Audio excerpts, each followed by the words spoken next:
अस्सलाम वालेकुम स्टूडेंट्स। आज हम स्टडी हब का एक और क्वेश्चन देखेंगे जिसका नाम है विंडो। ये क्वेश्चन रिसीवेबल मैनेजमेंट के ऊपर है और फैक्टरिंग शेक्टरिंग की बातें हैं। आइए प्यारे बच्चों, फैक्टरिंग को सीखते हैं इस क्वेश्चन से। आती तो हमें है, और हमने जब आपको ये पढ़ाया है तो उस वक्त मैंने आपको कैप्टन का एक स्टडी कैप्टन किट का क्वेश्चन भी कराया जो बहुत खतरनाक था। ये उसके मुकाबले में इजी, अभी आप देखेंगे वो समझ आएगा। सबसे पहले पूछा है बेडेड एक्सपेंस का level. What is the level of bad debt expense if except the factors का ऑफर। यानी अगर हम फैक्टर की ऑफर एक्सेप्ट करते हैं तो हमारा बेड डेट्स क्या होगा। लेवल ऑफ बेड डेट्स मतलब बेड डेट्स कितना रह जाएगा। ओके। फिर ओवर, अब अगला वाला क्यों पढ़ रहा हूँ, क्वेश्चन वन पढ़ा, क्वेश्चन पढ़ेंगे सॉल्व करेंगे, फिर टू, फिर थ्री, फिर फोर। ज्यादा होशियारी करने की जरूरत ही नहीं है। पूरा क्वेश्चन पढ़ लूं, सारी रिक्वायरमेंट पढ़ लूं, क्यों लेश वाई। एक पढ़ो सॉल्व करो, दूसरा पढ़ो सॉल्व करो, खलास। विंडर कंपनी क्रेडिट सेल करती है 26,000 सॉरी 26.75 मिलियन पर ईयर। 1% जो है वो डूब जाता है, अल्लाह अल्लाह। और कस्टमर ऑफर 50 दिन का क्रेडिट देने के बाद भी 1% डूबता है। But on an average customer जो है वो 10 दिन ऊपर ले लेते हैं, यानी क्रेडिट कंट्रोल थोड़ा हल्का लग रहा है। India company has a cost of short term finance 5%। 50 की जगह 60 दिन में पेमेंट होती है। इसका मतलब 60 दिन के लिए 5% के ऊपर सीओसी वगैरह के हिसाब को देखते हुए हमें बैंक ओवरड्राफ्ट की तरफ जाना पड़ता होगा। फाइनेंस डायरेक्टर कंसिडर कर रहा है प्रपोजल फ्रॉम फैक्टरिंग कंपनी जो कि हमारे रिसीवेबल को मैनेज करना चाहती है। सेल लेजर रिसीवेबल को बोलते हैं बेटा, सेल लेजर सेल्स को नहीं बोलते हैं। Sale ledger F A accounting में सेल लेजर रिसीवेबल को बोलते हैं विद रिकोर्स।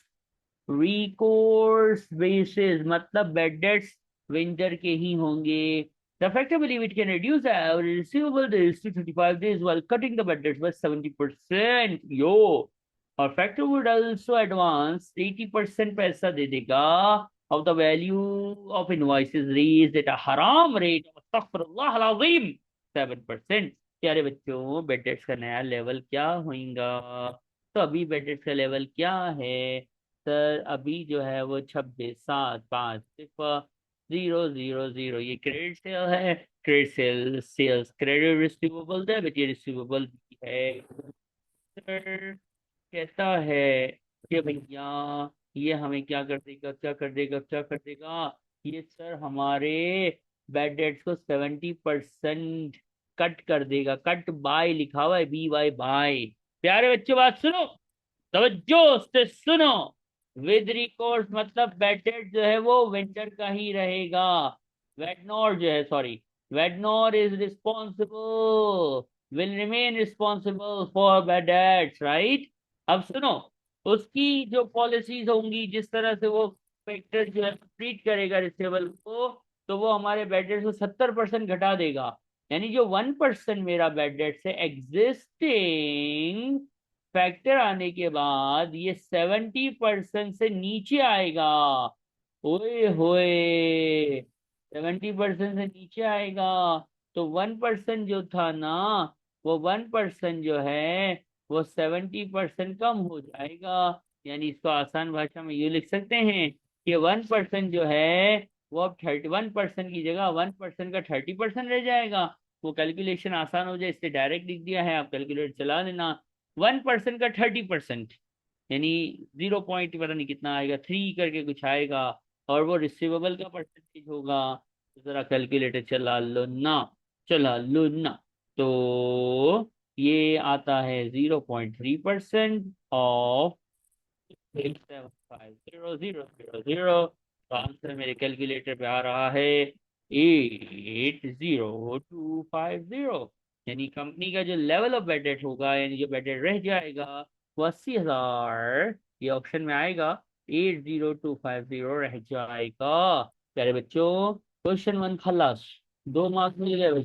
कोई तकलीफ है किसी को तो पूछ लेना व्हाट्सएप पे। फिर क्या है, overall cost of financing receivable if I accept the offer। अब देखो ये कौन सी वाली फैक्टरी है, ध्यान से सुनो। ये रिकोर्स वाली है, यानी बेडेड्स विंडो विडनोर के जिम्मे ही है। हाँ, ऑल्दो वो कम हो रहा है। तो अब क्या होगा भाई, अल्लाह अकबर, फाइनेंस की कॉस्ट निकालनी है। अब क्या करें, क्या करें, क्या करें, क्या करें? सर देखें, आप सवाल को देखें। अच्छा दिखाएं। सर आपको 80% तो जो है वो फैक्टर दे रहा है। इसका मतलब ये है कि आपका जो रिसीवेबल होगा उसका 80% आपको फैक्टर दे देगा। तो पहले तो आपको क्या निकालना पड़ेगा, रिवाइज रिसीवेबल निकालने पड़ेंगे।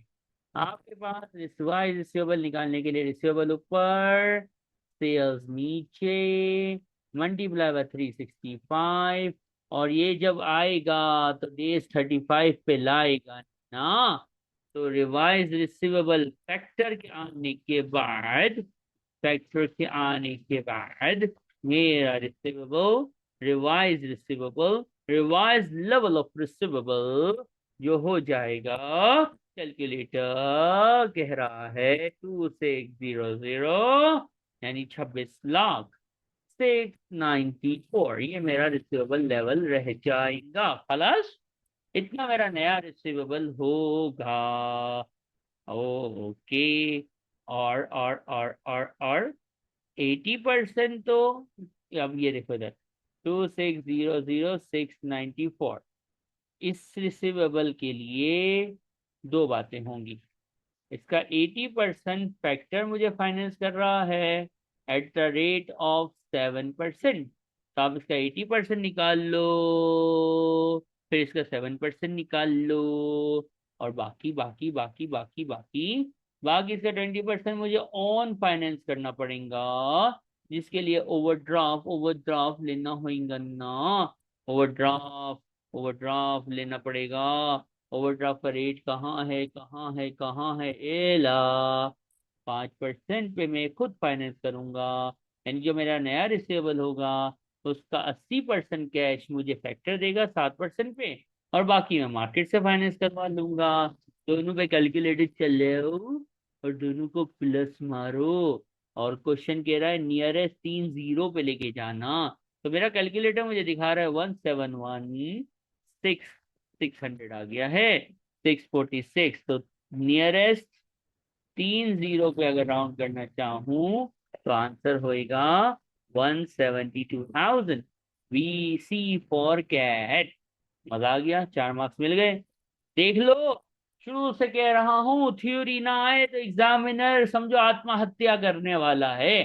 थ्योरी नहीं आए तो समझो एफएम का एग्जामिनर नेटी जेटी में जाके डूब गया। अल्लाह अकबर। थ्योरी तो आएगी ही आएगी, आएगी ही आएगी। तो आपके सामने है, देख लो बेटा। 2 क्वेश्चन कैलकुलेशन के, 3 क्वेश्चन थ्योरी के। बच्चे कहते सर कैलकुलेशन बड़ी मुश्किल, तो मैं कहता बेटा थ्योरी तो आसान थी ना, थ्योरी पे क्यों नहीं तूने मार्क्स ले लिए? अरे हाय, अच्छा सर वो तो किसी ने बताया नहीं था, तो बता तो रहा हूँ।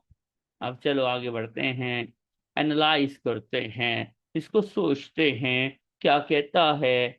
कहता है which of the following method would be not use to assess the future potential, मतलब फ्यूचर के कस्टमर की पे करने की एबिलिटी। क्रेडिट वर्टनेस, जो सही है बंदा के खराब है, उसके लिए क्या देखना चाहिए? हैंडआउट में लिखा हुआ है। क्या देखना चाहिए? उसका रेफरेंस देखना चाहिए। हाँ भाई, सही है कि नहीं है? जिससे रिश्ते के लिए रेफरेंस देते हैं ना, उसकी क्रेडिट रेटिंग एजेंसी से रेटिंग निकलवाई जा सकती है, बिल्कुल। उसके फाइनेंशियल्स को देखा जा सकता है, बिल्कुल।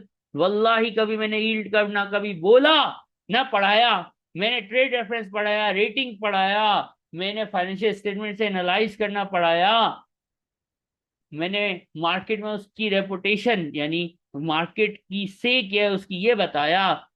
Yield curve, shoe has that, what is this yield curve? खाली वल्ली बाबा बकवास करता है। और ये सही आंसर हो गया, यानी यील्ड कर्व को काटना था, यील्ड कर्व को काट दिया, टैबाट। और 1 2 3 सही हो गए। B for boy, B for बिल्ली भी होता है, इज द करेक्ट आंसर। अब एग्जामिनर खेल रहा है ट्रू फॉल्स। ट्रू फॉल्स, आ जाओ, ट्रू फॉल्स खेलते हैं।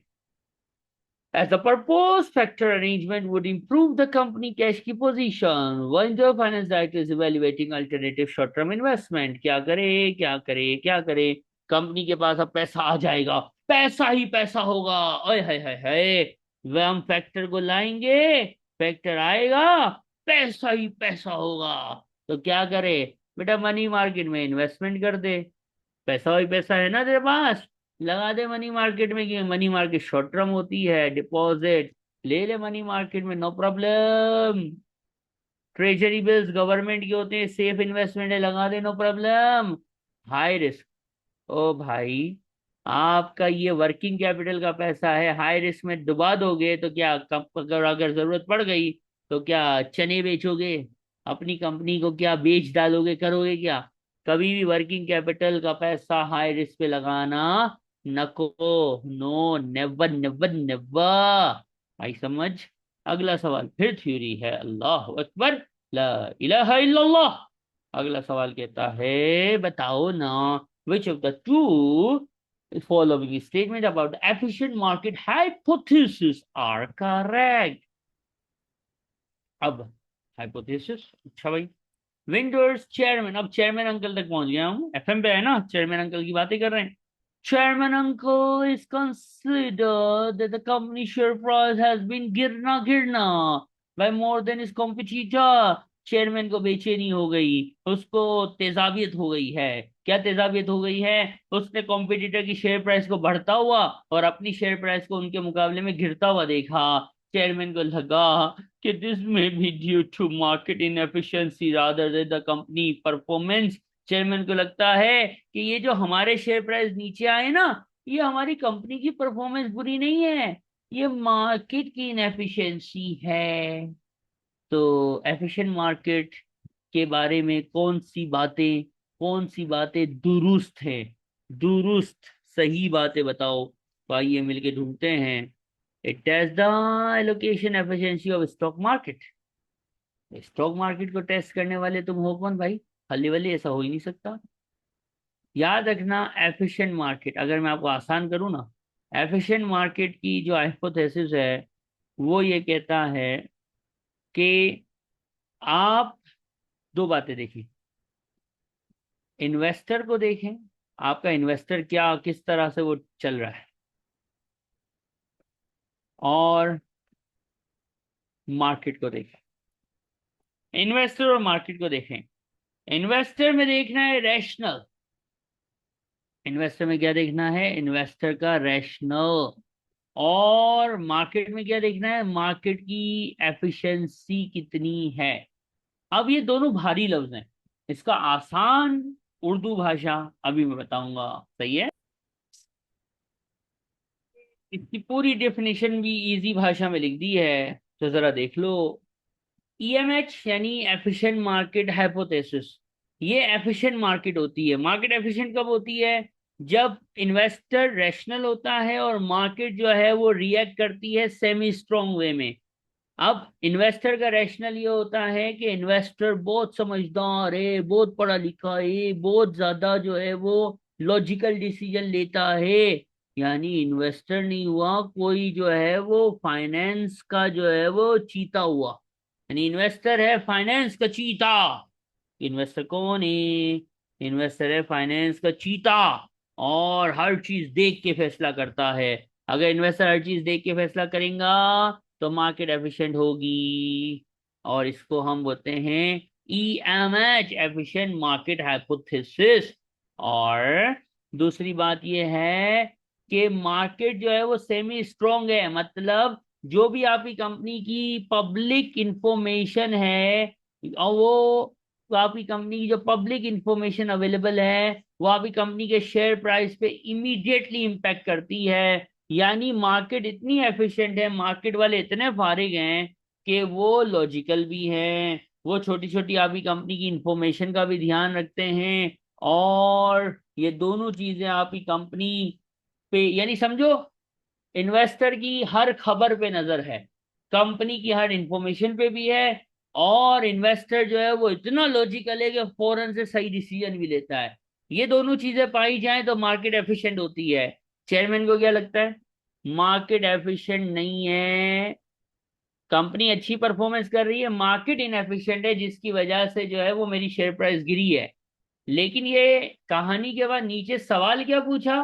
पूछा कि बताओ मार्केट एफिशिएंट होती है उसके बारे में दो सेंटेंस।